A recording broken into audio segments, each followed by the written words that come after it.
What is up, guys? It is me, Real American Politics, back in with a new video. And today I wanted to take a look at the great state of Wisconsin, the Badger State, the Ice Cube State, whatever you want to call it. And I wanted to show you guys why I believe that the state of Wisconsin will become the next Ohio, i.e., become the next safe Republican state in the armada of safe states. Now, before we start today's video, I hope you enjoy these type of videos. If you do, smash the like button down below, subscribe, share with your friends, hit that little bell, and yes, let's try to hit 462 likes on this video.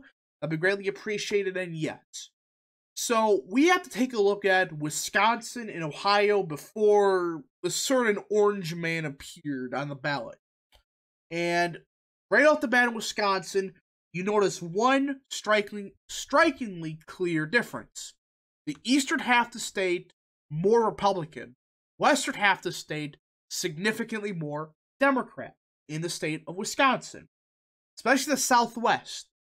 This is where a lot of working class whites live. Grant County, Crawford, Richland, Vernon, all voted for Obama by at least 15 points. Remember these counties, by the way, when we see the 2020 results, because they're kind of striking. So, why is there a divide between eastern and western halves of the state? Well, to put it simply, the eastern half is what you consider your traditional working class Republicans, i.e. evangelical voters. You know, those voters that, places like Brown County and Outagamie County.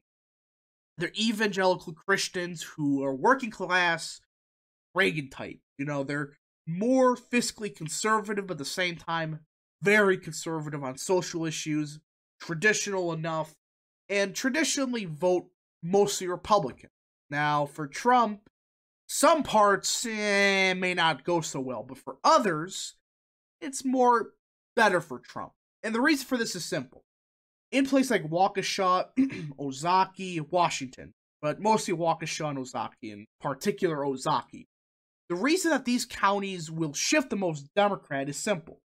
A lot of highly educated, in quote, highly educated voters in these counties. And these are a lot of the Bush types. These are a lot of the resist libs types that live in these counties.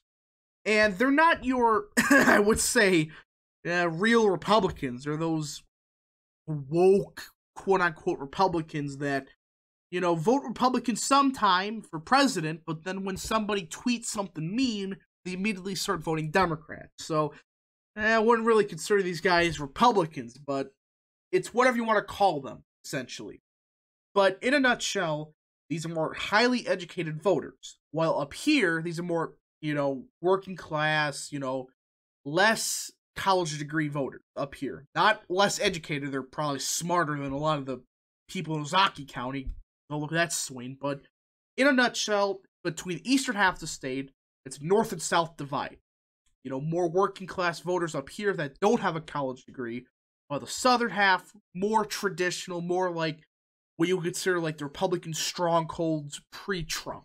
That's where the working class voters, the Republicans traditionally are, places like Fond du Lac, Sheboygan, which actually swung a bit Republican for Trump, but you get the point that southeastern, more traditional Republican, northeastern, more working class Republican types, i.e. Palin types.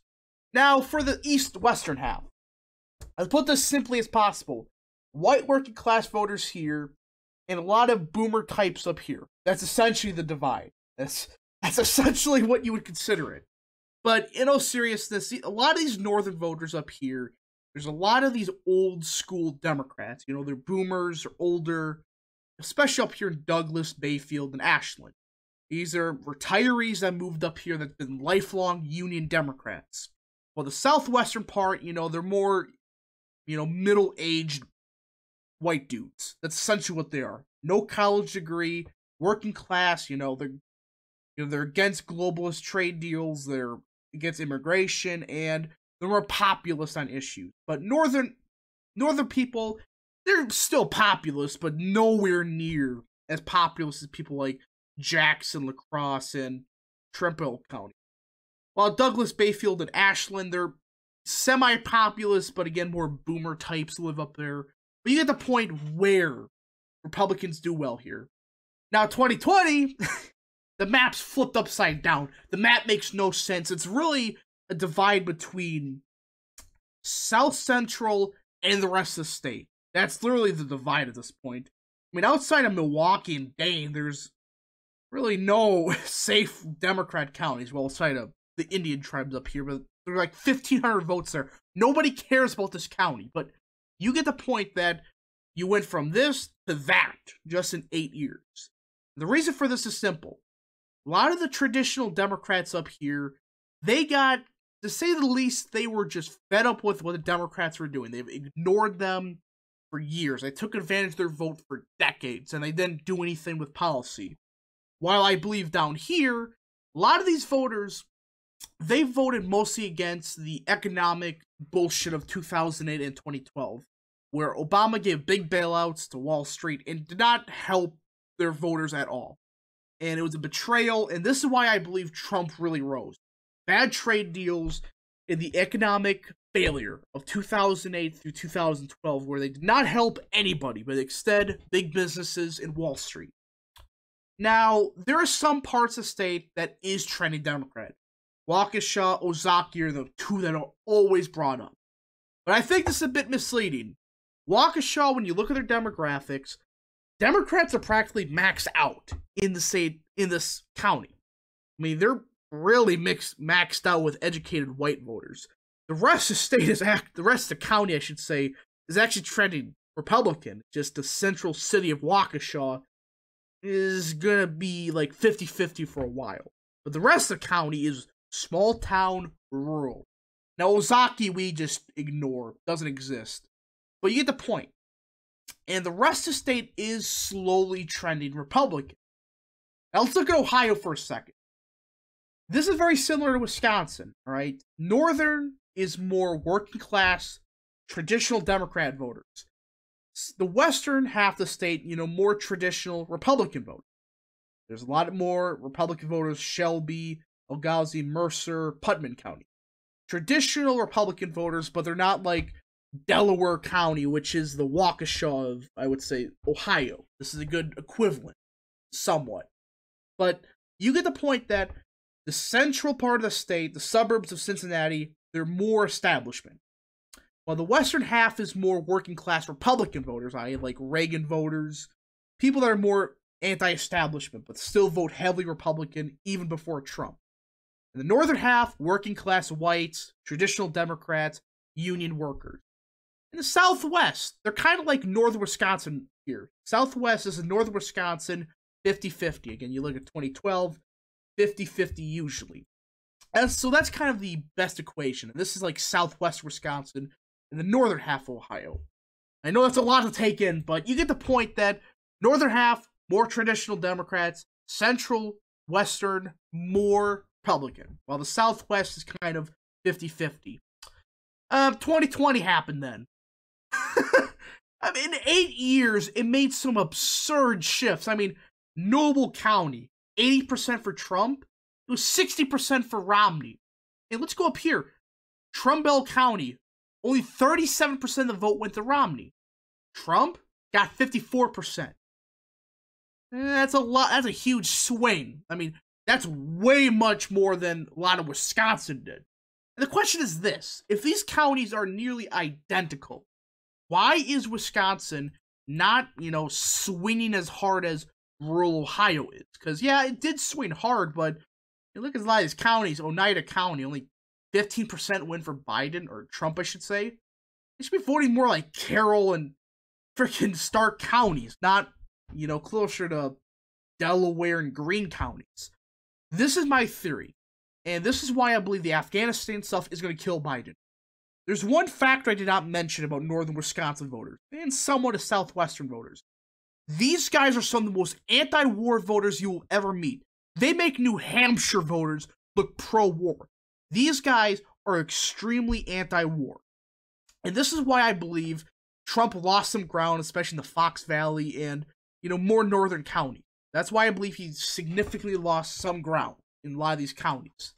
mostly because he did not hammer the anti-war message. You know, that Biden was going to send your sons to die and bring back thousands of Afghanistan. And, you know, that was a joke originally that just happened. So take that as you will. But even then, you notice a lot of southwestern Wisconsin still trended heavily Republican from 2016 to 2020.